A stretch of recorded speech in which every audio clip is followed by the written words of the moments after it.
दोस्तों, क्या आप जानते हैं सीआईडी और सीबीआई में क्या फर्क होता है? या फिर क्या आपने एक ऐसे भालू के बारे में सुना है जिसे आर्मी में भर्ती कर लिया गया और एक ऐसा देश जहां लोग पिकनिक मनाने कब्रिस्तान जाते हैं? अगर नहीं तो बने रहिए वीडियो के अंत तक। Fact number 10। दोस्तों, आपने किसी बड़े केस में न्याय न मिलने के बाद अक्सर लोगों को टीवी चैनल्स पर सीआईडी या सीबीआई की मांग करते देखा होगा, पर क्या आप जानते हैं कि सीबीआई और सीआईडी में क्या फर्क होता है? कब केस सीबीआई को दिया जाता है और कब सीआईडी को? सीबीआई यानी कि सेंट्रल ब्यूरो ऑफ इन्वेस्टिगेशन, क्योंकि इसके नाम में ही सेंट्रल है, तो आप समझ ही गए होंगे कि सीबीआई सेंट्रल गवर्नमेंट यानी कि भारत सरकार के अंडर आती है और सिर्फ उन केसेस की इन्वेस्टिगेशन करती है जो केंद्र सरकार, सुप्रीम कोर्ट या हाई कोर्ट उन्हें हैंडओवर करता है। वहीं दोस्तों, सीआईडी का मतलब होता है क्राइम इन्वेस्टिगेशन डिपार्टमेंट, जो स्टेट गवर्नमेंट के अंडर आता है। ये विभाग सिर्फ राज्य से जुड़े केसेस को सॉल्व करता है, वो भी जब हाई कोर्ट या राज्य सरकार उन्हें केसेस हैंडओवर करती है तब। Fact number 9। आर्मी में जानवरों का इस्तेमाल करना बहुत पुरानी बात है, पर क्या आपने कभी किसी भालू को आर्मी में देखा है, वो भी सोल्जर रैंक पर? दरअसल वर्ल्ड वॉर सेकंड के दौरान पॉलिश सोल्जर्स को एक भालू का बच्चा मिला था जिसकी मां को शिकारियों ने मार दिया था। एक पॉलिश सोल्जर भालू के इस बच्चे को अपने साथ ले आया और इसका नाम वॉचटैग रखा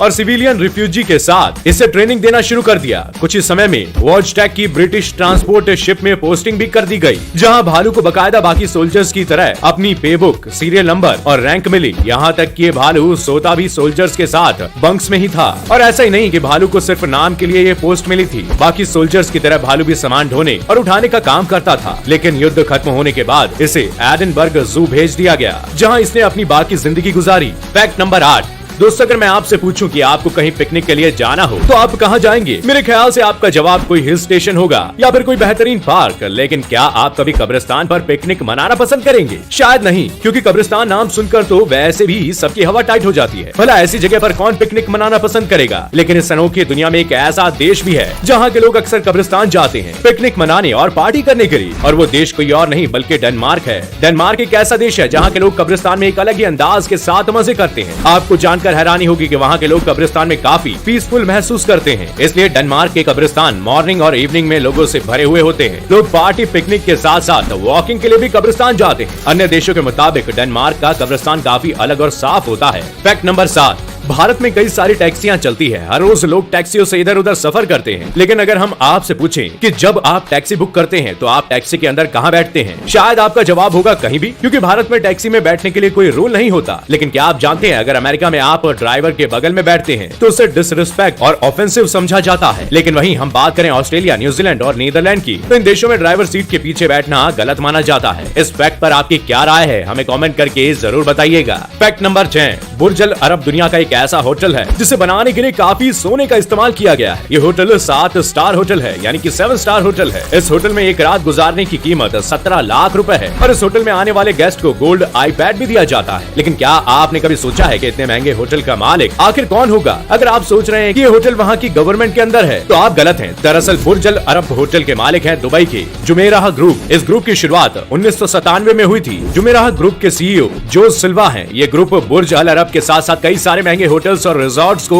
ओन करता है। Fact number 5। अक्सर हम जब रेस्टोरेंट जाते हैं और अगर हमें किसी डिश में किसी चीज की कमी नजर आती है, जैसे कि सॉल्ट या फिर शुगर की, तो हम तुरंत वहाँ पर मौजूद वेटर से ऐड ऑन करने के लिए मांग लेते हैं। लेकिन वहीं अगर आप इजिप्ट के किसी रेस्टोरेंट में खाना खाने जाते हैं और वहाँ की डिश में कोई कमी होती है तो आप वहाँ वेटर से कुछ भी ऐड ऑन करने के लिए नहीं बोल सकते, क्योंकि वहाँ पर खाने में कुछ भी अलग से ऐड करना बहुत ज्यादा अपमानित माना जाता है। वहाँ के वेटर और रेस्टोरेंट के ओनर्स को ऐसा लगता है कि आप उनका खाना नहीं खाना चाहते और इसलिए वो इस बात का बुरा मान जाते हैं। इसका मतलब ये है कि इजिप्ट के रेस्टोरेंट में खाना कैसा भी हो आपको खा लेना है। Fact number 4। शिकार करने के लिए आपने आज तक कई तरीकों का इस्तेमाल होते हुए देखा होगा, पर क्या आपने कभी किसी को शिकार करने के लिए शिकार करने का रूप लेते हुए देखा है? मिलिए दुनिया के इकलौते स्पाइडर से जो चींटियों का शिकार करने के लिए उनका रूप लेकर उनमें शामिल हो जाती है और मौका पाकर अपने शिकार को धर दबोचती है, जिसे एंटी माइकिंग स्पाइडर के नाम से जाना जाता है। इस स्पाइडर को पहली बार 1839 में W.S. मैकले ने ढूंढा था, जो कि पेशे से एक ब्रिटिश सिविल सर्वेंट और एंटोमोलॉजिस्ट थे।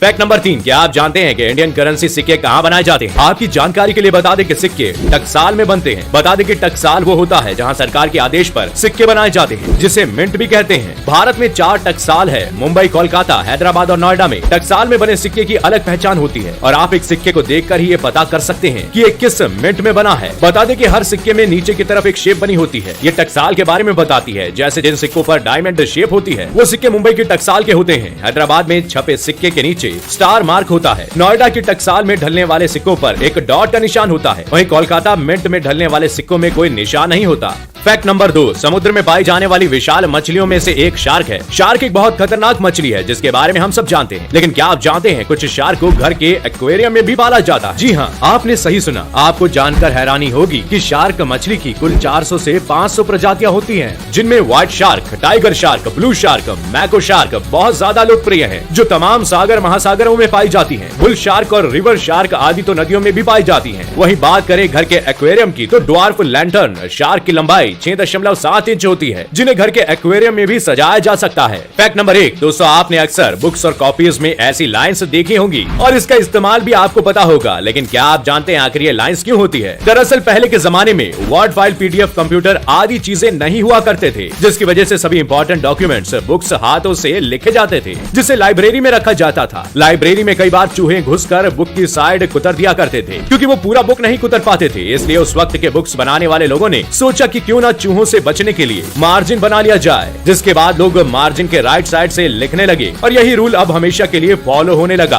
तो दोस्तों आज के लिए बस इतना ही। हम आशा करते हैं आज के सभी फैक्ट आपको पसंद आए होंगे। आपको कौन सा फैक्ट सबसे इंटरेस्टिंग लगा कमेंट करके हमें जरूर बताइएगा। वीडियो पसंद आई हो तो लाइक और शेयर जरूर करें और ऐसे ही मजेदार और यूनिक फैक्ट से जुड़े रहने के लिए चैनल को सब्सक्राइब करें और बेल आइकन जरूर दबाएं ताकि हम आप तक जल्द से जल्द पहुंच सके दोस्तों।